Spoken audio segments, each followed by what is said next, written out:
Breaking news. I'm not wearing a Untitled shirt. Just kidding. Yep, break joke.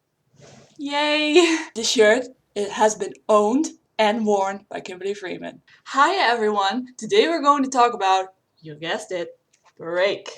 Break is an album that was brought out in 2010. And this is the front of it, just like I always show you. This is the inside. And this is the back side. As you can see, this album has 12 songs that I'm going to be discussing with you in the exact same way as I have always been doing.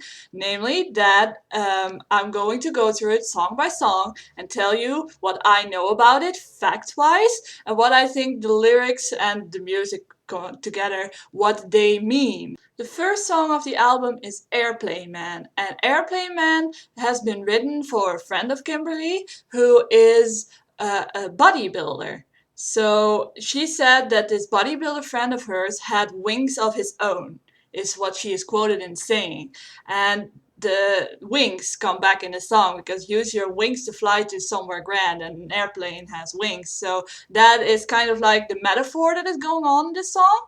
It's meant to be like a positive, empowering song. When you play Airplane Man on an acoustic guitar, it's meant to be played in this A, C, D, C. Those are chords, if you don't know. It's meant to be played in the A, C, D, C because at the time that she wrote it, she really liked that combination of chords. Beautiful Freak is one of my favorite songs of One Idol, and mostly because of the reason it is written and also because I relate to it. The story of Be My Friend has been told in the rockumentary, which I have mentioned earlier in other videos. The story that is told in this rockumentary, a summary of that, is that Kimberly felt utterly lonely and sad. She didn't feel like she belonged in any niche or group. But when she started playing music, all these different people of all different walks of life came to watch her, and that made her feel like she had some kind of connection and that she wasn't alone anymore. So she also got all these letters from people telling them about their life, and that had such an impact on her that she wrote this song to thank all of them, because all of the fans of One Idol are beautiful freaks. Another beautiful freak fact that I have learned from my dear Facebook friend Aaron Plank, I have it here on my phone because it's pretty complicated to explain, but I'll give it my shot. It's about the music and the beats and the notes, because usually music is in 4/4. That means that there are 4 beats per measure, so a quarter note per beat. The chorus still has 4/4, but then when you go to like the beautiful freak, you get the speed doubles, and it's 2 measures with 5 beats followed by 1 measure with 3 beats, and you repeat that every time in the song she says beautiful freak, beautiful freak. So it's 2 measures of 5/8 and then 1 measure of 3/8. So for me that was kind of complicated to understand. I kind of got it now, but all you music lovers out there who know how to play music should really understand this. That is quite fancy.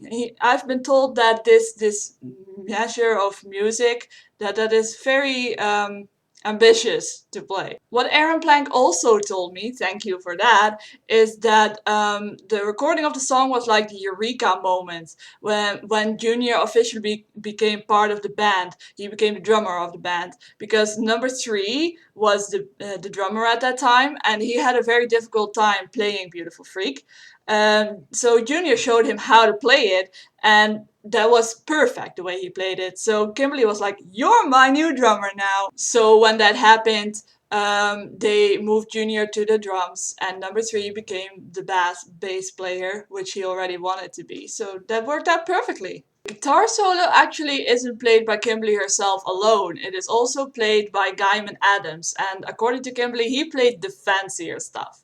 Murder Ballad is a song that I feel like explaining on different levels. The more literally meaning of the song would be to me that she had someone that she loved, but she was so afraid of the fact that he loved her that and of losing that she killed him in order to preserve their love forever. Now I think this song has like a deeper meaning than that murder is just a metaphor. So what I think the song means on like a higher level, not even love related, is that um, as soon as you want something so bad, you can like kill it off, metaphorically speaking, like throw it away, and then you realize what you've lost and that it is such a shame that you lost that. So it is the pain after having something so good lost to you.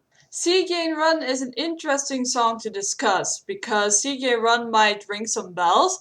It is a poem. There's this children's book that is called Dick and Jane, and this book has like a page in it that is called Jane. The poem is called Jane, and it goes like see Jane run. The song is obviously based off of that poem. Kimberly has been quoted in saying that it's about standing up for yourself and doing what's right for yourself, despite the consequences. What the song literally describes is Jane being hassled by somebody, being mistreated by somebody, and that she in turn kills that person and ends up in the electric chair for it and dies. What this means related to the quote of Kimberly that I have just said is that if somebody is not treating you right, you have to act on it. You don't have to let it happen. You need to do something to make it stop, no matter what happens after that. The electric chair is kind of like that is kind of like a metaphor of the consequences that could happen when you do something about it. But nevertheless, no matter what happens, you need to do something about it. You don't have to let this happen to you. Cinderblock is a very, very beautiful song that tells the actual story of something that really happened. It's not about Kimberly herself, it's about somebody else, but it is this kid that is 10 years old and has a father that keeps drinking and being drunk, and while being drunk, beating the kid. This kid decides to take action against his or her father. After the father has beaten him or her again, he falls asleep in a chair. And what the kid does is taking a cinder block from a shelf and dropping it on his father's head, and then leaving, not looking back. The chorus part of Cinderblock really reminded me of something. This town isn't big enough for the two of us. So I decided to look that up, and there is a song by a band called Sparks, and that song is called This Town Ain't Big Enough for the Both of Us. So it's probably inspired or related to that. Break to me seems like a song about Kimberly being in a relationship with a boy, and this boy is addicted to her in like some way. It's like this unhealthy relationship where he wants her on his terms, and she has been agreeing to that or like accepting that for some time, but no more. She is breaking out, she is breaking the silence that she has held up for so long, and now she is breaking everything, aka breaking off the relationship. The entire song of Bumble Bee is one giant metaphor. It's about the loss of innocence. Like, she meets this bee and this bee is really beautiful, but then it stings her, and you can like interpret that as being you see something great, something beautiful, something pretty, something that intrigues you, but as you get too close to it, it bites you in the back. It's kind of like also to tell about betrayal. It's about the loss of innocence. It's about being heard for the first time. And not only the lyrics describe this, it's also the music that helps accommodate this, because the song is very, very quiet when you first meet this bee. Let's call it the bee.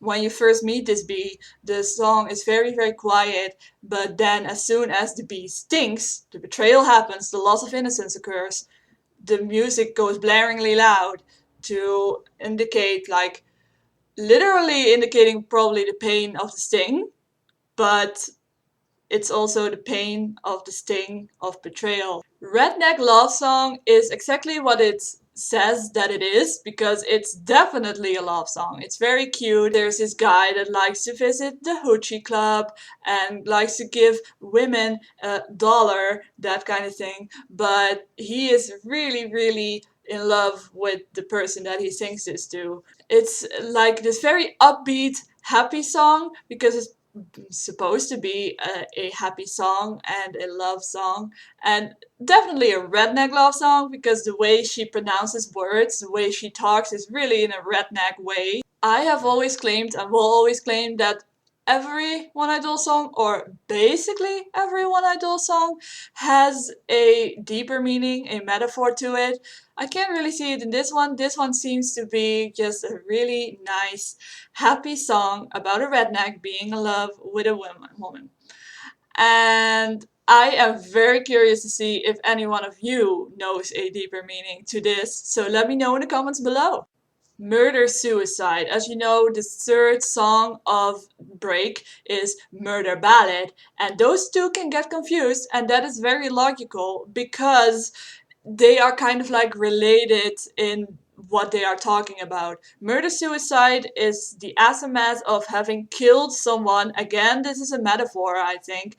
Killed someone, and the aftermath of that is how you feel like you have killed yourself. You have committed a murder suicide. Again, I think this is not actual killing, but it is again what Murder Ballad also said, like killing something off, throwing something away that is very dear to you, and experiencing the loss of that feels like you have killed yourself, like and part of you has died. I'll be honest with you, when I was trying to talk about suckerfish, I was immediately looking for a deeper meaning, for a metaphor. I was thinking all these crazy things that it could be, and then I read an interview in which Kimberly said, that suckerfish is actually about a fish. So that is very interesting. It is actually what it says to be. This song can be used to talk about the loss of a pet, I think.